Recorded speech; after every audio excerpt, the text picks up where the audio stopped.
ನಮ್ಮ ಸಿಂಪಲ್ ಅಡುಗೆ ನಿಮ್ಮ ಜೊತೆ ಚಾನಲ್ಗೆ ಸ್ವಾಗತ. ನಾನು ತೋರಿಸ್ತಾ ಇರೋ ರೆಸಿಪಿ ಬಂದು ಇವತ್ತು ರವೆ ಉಂಡೆ ತುಂಬ ಈಸಿಯಾಗಿ ಹೇಗೆ ಮಾಡೋದು ಅಂತ ತೋರಿಸ್ತೀನಿ. ತುಂಬ ಅಂದರೆ ತುಂಬ ಚೆನ್ನಾಗಿರುತ್ತೆ ರವೆ ಉಂಡೆ. ನಮ್ಮ ಹಳೆ ಕಾಲದ ತಿಂಡಿ ಇದು. ನಾನು ಒಂದು ಬಾಣಲಿನ ಬಿಸಿ ಮಾಡೋಕ್ಕಿಟ್ಟು 1 ಕಪ್ ಕೊಬ್ಬರಿ ತುರಿನ ಡ್ರೈ ರೋಸ್ಟ್ ಮಾಡ್ತಾಯಿದ್ದೀನಿ. ತುಂಬ ಕಡಿಮೆ ಉರಿನಲ್ಲೇ ಉರಿತಾ ಇದ್ದೀನಿ. ಚೆನ್ನಾಗಿ ಹುರಿದಾದ್ಮೇಲೆ ತೆಗೆದಿಟ್ಟು ಒಂದು 4 ಟೇಬಲ್ ಸ್ಪೂನ್ ಆಗೋಷ್ಟು ತುಪ್ಪ ಹಾಕ್ತಾಯಿದ್ದೀನಿ. ತುಪ್ಪ ಬಿಸಿ ಆದಮೇಲೆ ದ್ರಾಕ್ಷಿ ಹಾಕ್ತಾಯಿದ್ದೀನಿ. ದ್ರಾಕ್ಷಿ ಎಲ್ಲ ಚೆನ್ನಾಗಿ ರೋಸ್ಟ್ ಆದಮೇಲೆ ತೆಗೆದಿಡ್ತಾಯಿದ್ದೀನಿ. ನಾನು 1 ಕಪ್ ರವೆನ ಮೀಡಿಯಮ್ ರವೆನ ಕಡಿಮೆ ಉರಿನಲ್ಲಿ ಹುರಿತಾ ಇದ್ದೀನಿ.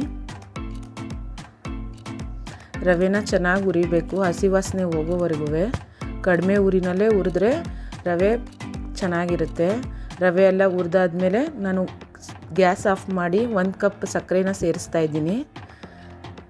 ಬಾಣಲಿಲಿ ಬಿಸಿಲಿ ಸಕ್ಕರೆ ಹಾಕೋದ್ರಿಂದ ಸಕ್ಕರೆ ಸ್ವಲ್ಪ ಮೆಲ್ಟ್ ಆಗುತ್ತೆ. ಕೊಬ್ಬರಿ ಹಾಕಿ ಸ್ವಲ್ಪ ಏಲಕ್ಕಿ ಪೌಡ್ರು ಚೆನ್ನಾಗಿ ಮಿಕ್ಸ್ ಮಾಡಬೇಕು ನೀಟಾಗಿ. 1/4 ಕಪ್ ಆಗೋಷ್ಟು ಹಾಲನ್ನ ಹಾಕಿ ಮಿಕ್ಸ್ ಮಾಡಬೇಕು. ಅಂಟು ಬಿಡೋವರೆಗೂ ಮಿಕ್ಸ್ ಮಾಡಬಾರ್ದು. ಸ್ವಲ್ಪ ನಮ್ಮ ಕೈಗೆ ಉಂಡೆ ಕಟ್ಟೋ ಹಾಗೂ ಅಷ್ಟು ಮಾತ್ರ ಮಿಕ್ಸ್ ಮಾಡಬೇಕು.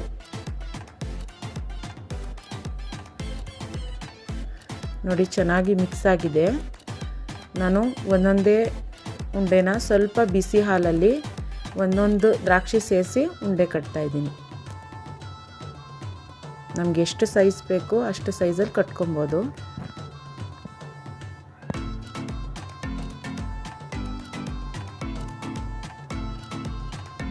ನೋಡಿ ನಾನು ಸರ್ವ್ ಮಾಡಿ ತೋರಿಸ್ತಾ ಇದ್ದೀನಿ.